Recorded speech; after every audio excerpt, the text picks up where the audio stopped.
wonder why women go to the ladies' room in groups and in pairs? That's because the ladies' room is the place where we feel comfortable being vulnerable. It's the place where we strategize and we support each other. I'm Roxann Smithers. Welcome to the ladies' room. Where do women go for honesty, strategy, guidance, and inspiration? Welcome to the ladies' room.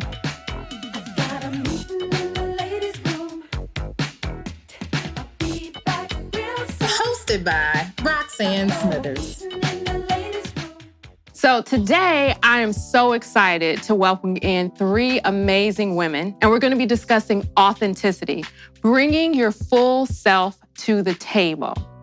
And that is absolutely something that is important that we need to do as we venture out into the world to take over. So today I have with me Ashleigh Thomas. Ashleigh is the owner of 4C Empire, an online distributor for Black-owned goods. I've got Dr. Tamara D'Anjou Turner. She is a psychologist with Powers Ferry Psychological Associates. And I have Sibyl Slade. She's a vice president and financial advisor with Life Plan Financial Advisors. I want to thank you ladies for joining me today. And on this episode, we are lounging in the executive lounge so that we can keep with our ladies' room theme. Thank you all for coming today to join me for this great discussion. How are you all doing? Good. Thank you for having us. So as we've discussed, and the idea of this conversation and this show is that we want to create a place for Black women as business owners and as executives to be honest about our victories, about our challenges, and about our experiences as we navigate this world, right? We are all powerful. We are all doing amazing things in our areas, but we don't always have a place where we can really just kick back, be honest, and have true conversation. So that's what we're going to do today. And with our theme, authenticity, we are definitely going to have an amazing conversation. So I'm looking forward to learning some stuff from you guys because I know you all have wonderful information. So in the same vein, we have all gone through fields, particularly Sibyl, where the default position is the white guy, the white man. So I've decided we're gonna call him Beauregard, okay? We're in the South, right? So Beauregard is the name that we're gonna use. And so I wanna talk about those moments where you're in a situation where that's the vibe in the room. It's heavy Beauregard. We've all been in those rooms, right? How do you handle that? How does it make you feel? So Ashleigh, any times where, you were knee deep in Beauregards, and how did you navigate it? I mean, the interesting part, I'm hearing how you go straight into it and put yourselves in the depths of the pit, so to speak, right? For me, I've always just done my job. I go to do the work and then I leave. And then I might ruffle a couple of feathers by accident because I'm very outspoken. And so I had to learn how to fine tune that. But eventually it got to a point where I was just like, it's not for me. I don't want to have to put on for this group of people where I've been, they have taken the train, the bus, whatever you can find, and ran it over, pulled it backwards, went forward, backwards, bump, and honked the horn at the same time. And it's just, I've been in the pit, and that's not a place that I want to be in. So I'd rather be around people, like I said earlier, that are like-minded, that share the same goals and purpose. And I like to also be around other diverse people. But if I have a choice, I'm not going to be around Beauregard because I've had enough. I've had enough because I found that I was trying to do things to appease and become that white man, and we will never be that white man. We'll always go, Beauregard. Will never be that. So I stopped trying to compare myself to that level and just turn it into, I always want to make sure it's Black excellence and be the best person that I am and be my authentic self, no matter who I'm around. So when it comes to those conversations, I was actually having one today with one of my coworkers.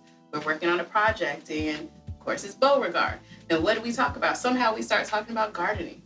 And how he came from Kansas and had a small farm and him and his family. Now he's, taking that and doing it on his balcony. And so we ended up talking for like 15 minutes by accident on that one thing. And so now I'm realizing I don't have to come to the table and make amends based on the table they set. I can also bring what I have too. Right. And don't be ashamed. Don't have to be ashamed. Yeah, absolutely. It takes time to get there, though, doesn't it? Yes, it does. Yeah. Yes, it does. Because you have to find your voice and, of course, find that middle ground where it's not too much and not too little, but just right. Yeah. And that's for everyone. Absolutely. Do you feel like you've gotten there? I do, but I think it's partially because I'm in a different field, right? So the field of psychology, multiculturalism is super important. People are trained in diversity, and it's just always been held to a high standard in that way. And so I have naturally just felt more comfortable being myself because of that. Mm-hmm. And that's why I wanted to distinguish, like, when I was in that role, how I operated versus like when I went into private practice, that's when I was like wearing my hair natural every day, and that was because I felt like I was just me. You know what I mean? It's my business. It's my company. I can just show up however. Whoever wants to come and see me is the person that comes and see me. And I wasn't really concerned for the fact that, like, I wouldn't be able to draw people, But I will say that I say that, but I also, especially with the work that I do, know that that's just not the case for most people in most industries. Mm-hmm. And it can be very, very draining to have to show up a certain way. Like, I've even seen like TikToks on people like, this is how I am in the office and this is how I am after work, and I think it's really how a lot of people in our community operate on an everyday basis. Yes. It's so funny that you should say that. So I recently saw another meme, and it was sort of this idea of, we need to send support or give grace to the people who are in jobs where they can't say what they mean, what they want to say, or what they feel 90% of the time. And it was so funny because there is this internal stress that you take on when you're perpetually in a position where you can't express yourself for whatever reason. Maybe it's the obligations of your job in terms of the position. Maybe you have to keep confidentialities, things like that. Or it's so political that you don't feel like you can express yourself. Right. Do you see a lot of that in your practice, that you're working with people who are struggling? Yeah. So I literally see people even come into a counseling session still presenting in that way. Mm-hmm. Right? And I actually know that it's going to take, I've got it down to a science. It's been 5 sessions for this person to show up as their authentic self. And even in that, so it comes across as even in the way that they dress to come to sessions, the way they speak about their job, you know what I mean? The way they speak about people in their job. And then there's almost this moment where they're asking me permission. Like, they don't have to say it. I can see it in their eyes to just let that go and speak freely. And it's very freeing. I can see how important that is for people, And then after that, they'll come in a T-shirt. And you're like, oh, now I'm getting the real you. Yeah, the curves, Yeah, it's nice. It feels like an honor to actually be able to be with somebody in that way. And I just kind of wish it wasn't just in a counseling session, Yeah. That's sad. It's sad because I think a lot, and we were talking about this a little earlier, that people are living in shells of themselves and not realizing they're doing that. Mm-hmm. I'm sure no one knows, I'm just, I'm living in this facade. I'm just making up this character and this is how I present. Right. When in actuality, that's not who they are at all. Right. Absolutely. So, yeah. Okay, now, Sibyl, you're in an industry where I'm sure people are not being honest. I'm sure it takes more sessions. You're dealing with people's money. You're dealing with people's finances. People are very funny about that. It's amazing the things that we'll discuss with friends. We will talk all about our lives, our business, our this, our that. But then when it gets to talking about bank accounts, bills, debt, income, mum's the word. And funny you say that because I should be a psychotherapist. I get it. So I do financial therapy with my college bestie who's a psychotherapist. Because Right. yes, most of the time I'm really talking about people's lives and issues. And yeah, you have those who are a little shy about, saying where they are financially, and I have to ask all the nosy questions to get there. But yeah, I see it all the time. People are hiding so let me back up. Let me recant a little bit of that.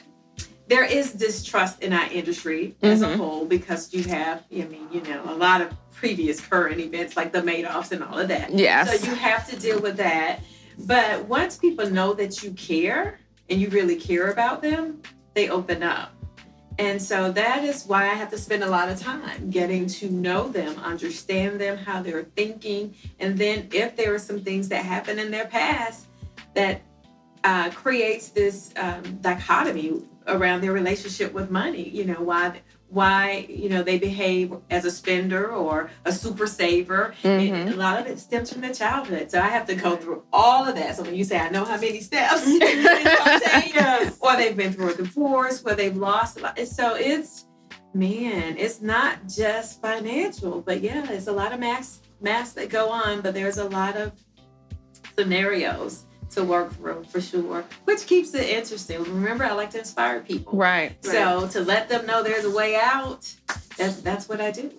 It even, like, as you're talking, I'm thinking about people even driving cars that they can't afford, or, Houses that they can't afford, Yes. being deep in debt, never disclosing that to their partners or their dates, or even at work. Some of it is a big show for professional, like a professional show. Got to show up and look like Right. the part, right? Yeah. And you're in debt. Yeah, and you're in debt. Yeah. Well, in social media, I mean, how has that really changed things in terms of the lives that people are living online with their, what they're posting about, and they're presenting this version of themselves and their lives, and then other people are consuming it and assuming, well, my life doesn't look like that. Why doesn't my life look like that, right? Yeah. So we see so much of that in terms of people not being true to themselves. We start measuring ourselves. And then that's the thing about us. We're competitive in America, right? We measure ourselves to everything. And that's exactly what social media does. And what's funny to me, and it's not funny, sometimes when I look at some of those posts, I know the backstory. Right. But it looks fabulous. Your IG is fabulous, but your life is really not fabulous. And that's a little sad because people then try to compete against something that doesn't even exist. Right. And they're feeling they're not doing anything right when you might be the one that's doing all the right things. You just don't have these pictures. Right.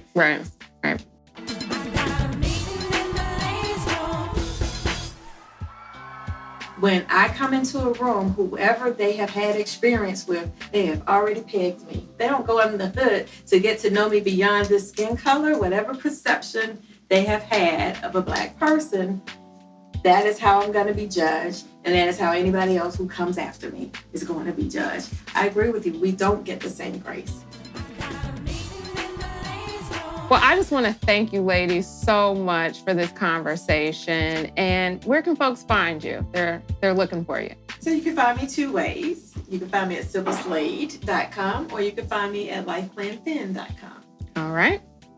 So I am at atlantapsychologist.com. Straight to the point. And on all the social media handles for the culture.